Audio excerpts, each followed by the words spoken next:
कथा पंडित जी कर रहे थे, कोई संत थे, बड़ा सुंदर भागवत का कथा का आनंद ले रहे थे सब। लेकिन देखा उस संत ने जो कथा कर रहे थे कि ये बीच बीच में श्रोता लोग जो है, मैं देखता हूँ कि नींद का भी आनंद लेते हैं।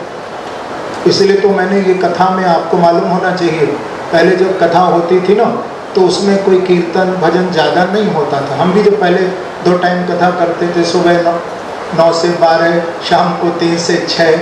हाँ, कथा कहते कहते इस शरीर को भी 45 साल हो गए हैं। 45 वर्ष निरंतर श्रीमद् भागवत का वाचन हो रहा है। तो मैंने फिर इसीलिए ये भजन लिखे थे भागवत के श्लोकों पर। मैंने कहा भाई यंग को भी बुलाना है, यूथ भी आए, युवा भी आए, और दूसरे उसके साथ साथ भागवत के श्लोकों पर भजन भी लिखे जाएं, जिससे श्रोता जागरूक रहकर, क्योंकि कितनी सुंदर भी कथा हो रही हो पर आधा घंटे के बाद श्रवण शक्ति काम करना बंद कर देती है, कितनी भी बढ़िया कर। तो इसलिए जब कोई कीर्तन होता है, कोई भजन गाया जाता है, तो एकदम फिर जागृति आ जाती है, एकदम जागरूक श्रोता हो जाता है। अब गांव में कथा कर रहे थे संत, और बीच बीच में ना पहले श्रोता लोग बोला करते थे जिससे नींद न आए, सत्य वचन महाराज। क्या कहते थे मालूम? जब कथा होती थी गांव में तो पहले बीच बीच में श्रोता लोग बोला करते थे सत्य वचन महाराज। आप भी बोलिए जरा, सत्य वचन महाराज। माने जो हमें व्यास गद्दी से हमें सुना रहे हैं वो सब सत्य है। अब संत ने देखा कि भाई ये गांव के लोग कथा सुनते हैं और बीच में सत्य वचन महाराज, सत्य वचन महाराज कहते हैं, ये सोते भी रहते हैं और ये सत्य वचन महाराज भी कहते हैं। तो ये समझ करके सत्य वचन महाराज कहते हैं या ना समझ में ही सोते सोते सत्य वचन महाराज कह देते हैं? इनको कहीं ऐसा तो नहीं कि सत्य वचन महाराज कहने की आदत पड़ गई हो? तो आज इनकी परीक्षा कर लेता हूँ। तो वो संत कथा कहते कहते कथा तो कर दी बंद और व्यथा सुनाने लगे। क्या बोले? एक बार हिमालय पर्वत से एक मक्खी उड़ी। श्रोता बोले सत्य वचन महाराज। वो मक्खी उड़ करके हिमालय से एक हलवाई की दुकान पर गई। श्रोता बोले सत्य वचन महाराज। हलवाई की दुकान पर जाकर के उस मक्खी ने अपने पाँव में 5 किलो की बर्फी का एक पीस दबाया। कितने का?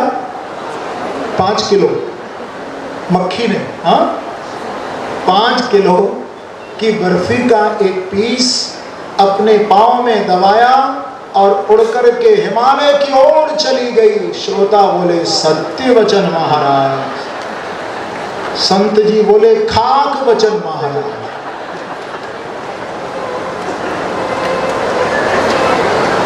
पर क्योंकि वो तो मैंने प्रथम दिन कहा था ना, एक होता है श्रोता, दूसरा होता है सरोता और तीसरा होता है सोता। तो लाहौर के जो श्रोता हैं वो सोता नहीं है, वो तो जागरूक श्रोता हैं। श्रोता बनकर के भागवत सुन रहे हैं, सोता नहीं, श्रोता है, श्रोता। एक एक कथा को आप लोग मेरी आत्मसात कर रहे हैं, मुझे इसका अनुभव हो रहा है कि आप बहुत ध्यान से, एकाग्र मन से आप लोग भागवत सुन रहे हैं। तो मनु जी के प्रथम पुत्र थे प्रियव्रत और दूसरे पुत्र थे उत्तानपाद, और इनके 2 रानियां थी। एक का नाम था सुनीति और दूसरी का नाम था सुरुचि। सुनीति के बेटा हैं ध्रुव जी और सुरुचि के बेटा हैं उत्तम। लेकिन उत्तानपाद महाराज का प्रेम अपनी सुरुचि रानी से ज़्यादा था, सुनीति से नहीं था। ये 2 उनकी पत्नियां थी, सुरुचि से ज़्यादा था। हमेशा सुरुचि के महलों में रहते थे, सुनीति का कोई सम्मान नहीं। तो एक दिन सुरुचि के महलों में बैठे थे, तो उसी समय खेलते खेलते खेलते वहां ध्रुव जी आ गए। तो उनके मन में भी हुआ कि मैं भी पिता की गोद में बैठूं। तो जब सिंहासन पर चढ़ने लगे ना, अब ऊंचा सिंहासन था, पिता बहुत ऊंचे पर बैठे थे, गोद में उत्तम भैया भी खेल रहा था। तो ध्रुव जी की इच्छा हुई कि मैं भी पिता की गोद में बैठूं। तो ध्रुव जी उस सिंहासन पर चढ़ने लगे। अब छोटे से 5 वर्ष के हैं, बार बार चढ़ते हैं और नीचे की ओर गिर जाते हैं। तो पास में सुरुचि बैठी थी, तो उसने कटाक्ष किया कि तपसाराध्य पुरुषम तस्यैवानुग्रहेण मे गर्भे त्वं साधयात्मानं यदिच्छसि न पासनम्। ध्रुव, यदि तू पिता की गोद में बैठना चाहता है तो पहले नारायण का तप कर, और तप करने के बाद फिर तू मरना, और मरने के उपरांत मेरे पेट से जन्म लेना, तब इस सिंहासन पर तू बैठने लायक बनेगा। अब ध्रुव जी एकदम घबरा गए। अपनी विमाता की बात को सुनकर रोते रोते अपनी माँ सुनीति के पास गए, और जाकर के रोते रोते ध्रुव जी ने सारी बात कही, क्योंकि बच्चा कभी झूठ नहीं बोलता है।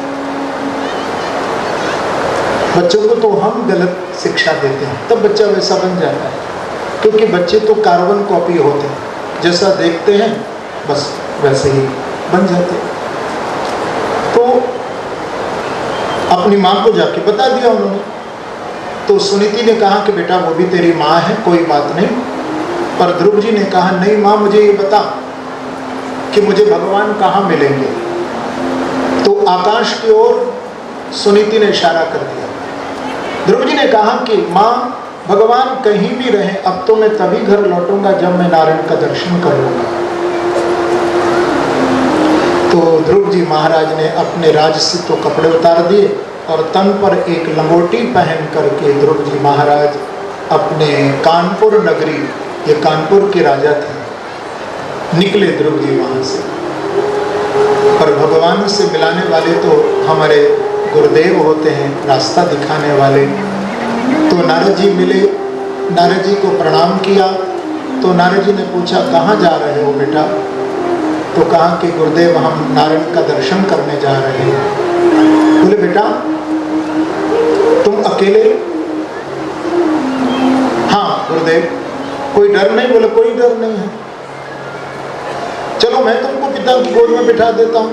ध्रुव जी ने कहा कि संसारी पिता की गोद में नहीं बैठना गुरुदेव, अब आप मिले हैं तो उस परम पिता परमात्मा की गोद आप मुझे प्रदान करा दीजिए।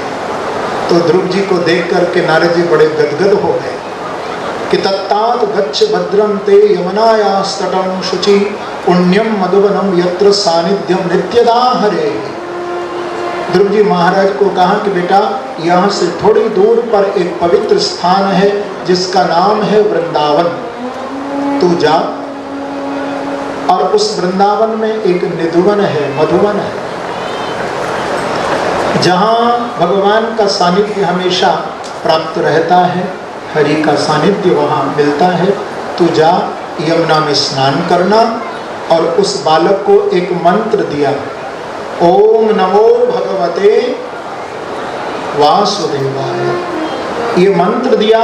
और मंत्र दे करके आज श्री वृंदावन की ओर आशीर्वाद देकर के श्री नारद जी ने अपने शिष्य ध्रुव जी को भेज दिया है।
आपकी जन अदालत आपकी सेवा में समर्पित है। हमारे ये पाल साहब, आजा भैया पाल, बराबर उपस्थित रहकर यहाँ की गतिविधियों को आपकी अदालत चैनल पर भेज रहे हैं, जो पूरे देश में प्रसारित हो रही है। इस खबर के प्रायोजक थे Sun Institute of Pharmaceutical Education and Research, साइपर college Lahore. B pharma, D pharma, M pharma से लेकर सभी कोर्सेज के लिए संपर्क करें, नीचे दिए गए नंबर को डायल करें। और आपकी जन अदालत न्यूज को लगातार बढ़ाते रहिए, जुड़े रहिए आपकी जन अदालत न्यूज के साथ। नमस्कार। Evergreen colours India private limited, रंग है तो जीवन है। Stay home, stay safe.